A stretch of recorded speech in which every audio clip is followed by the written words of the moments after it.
in the color Like You're Doing What You Love.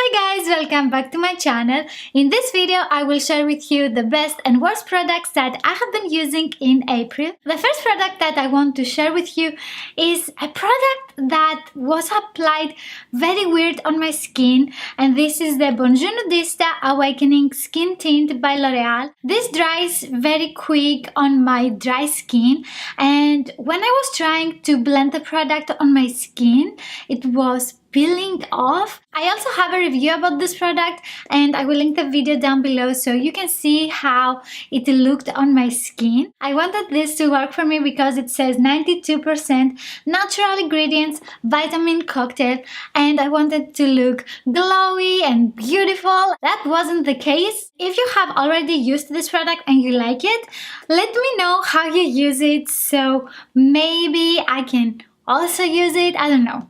This is a pass for me. The next product makes me glow and makes my skin look so beautiful. And this is the Glow Baked Metallic Highlighter by Essence in the color Like You're Doing What You Love. Who thought of this name? I don't understand it. This is a baked metallic highlighter powder infused with super fine reflective pigments for a flattering prism glow. I have also applied it today on my cheekbones, on the bridge of my nose, on my cupid's bow, a little bit on my brow bone and my inner corner, and it looks so beautiful. It blends so nice.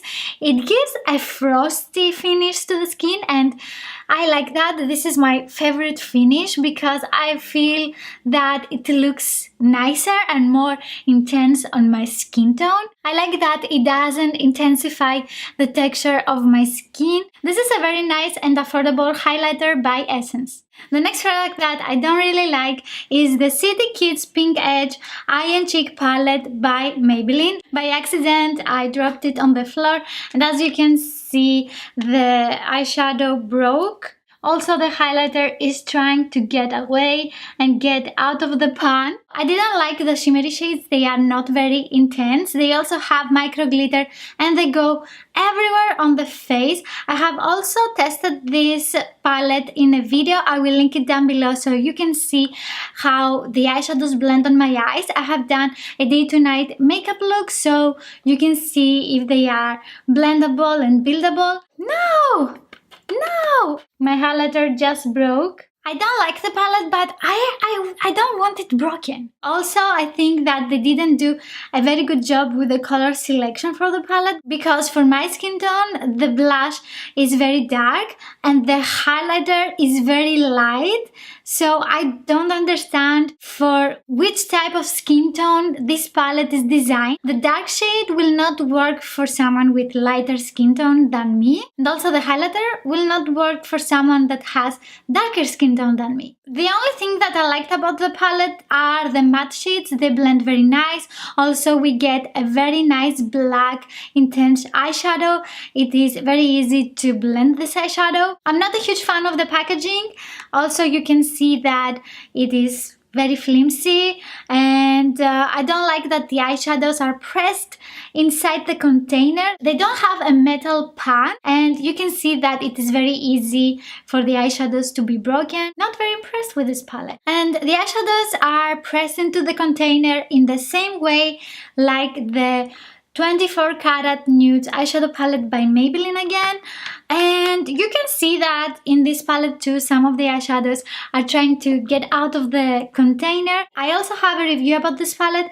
I will link it down below. It feels cheap, and this palette is €12.95. It is not the cheapest palette, and it doesn't look nice. An eyeshadow palette that I really like is the Cover Shot Ablaze Eye Palette by Smashbox. The design is very unique, as you can see. We have this 3D design. It is very nice.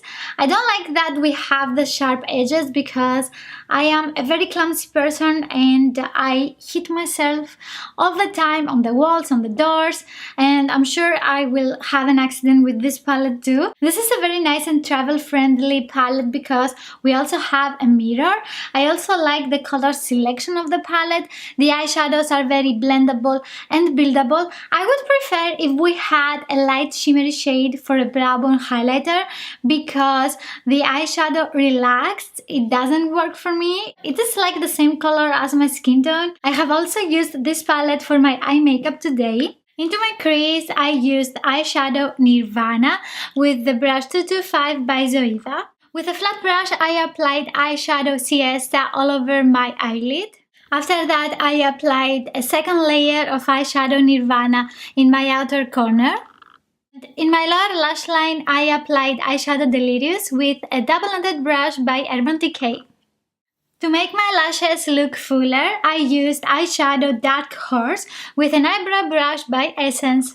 Also, you don't have any fallout when you use them. Most of the times I am using the orange eyeshadows and the gold eyeshadows. They look amazing and very intense on the eyes. If you want to see more makeup looks with this eyeshadow palette, let me know in the comments below. An eye pencil that I have been using and it doesn't really work for me is the Everlasting Eye Pencil by Kiko Milano in the color 1. And this is a very creamy, black, intense eye pencil. It is very easy to apply in the waterline, but after 1 or 2 hours, it starts getting in the corners of my eyes and it doesn't look very nice. It doesn't smudge that bad because I have used other eye pencils that they smudge all over my lower lash line and it looks like a hot mess. But again, this gets in the corners of the eyes and that doesn't look so nice. I have also used this eye pencil as a base for my eyeshadows. In the video 3 looks in one palette with the Soph eyeshadow palette. I will link the video down below. I have been using the next product a lot in my latest videos and this is the Superhero Mascara by It Cosmetics and I love this mascara. It makes my lashes fuller and voluminous, uplifted and very intense and black, and it is very easy to apply the product with the wand. The only thing that I have noticed is that when I'm wearing my glasses I have some fallout from the mascara. If you have also noticed something like that, let me know in the comments below. I also have used this mascara for my eyes today. Let me know in the comments below what are your favorite products. If you want to learn more about makeup and also see some more videos from me, don't forget to hit the subscribe button and I will see you in my next video. Bye!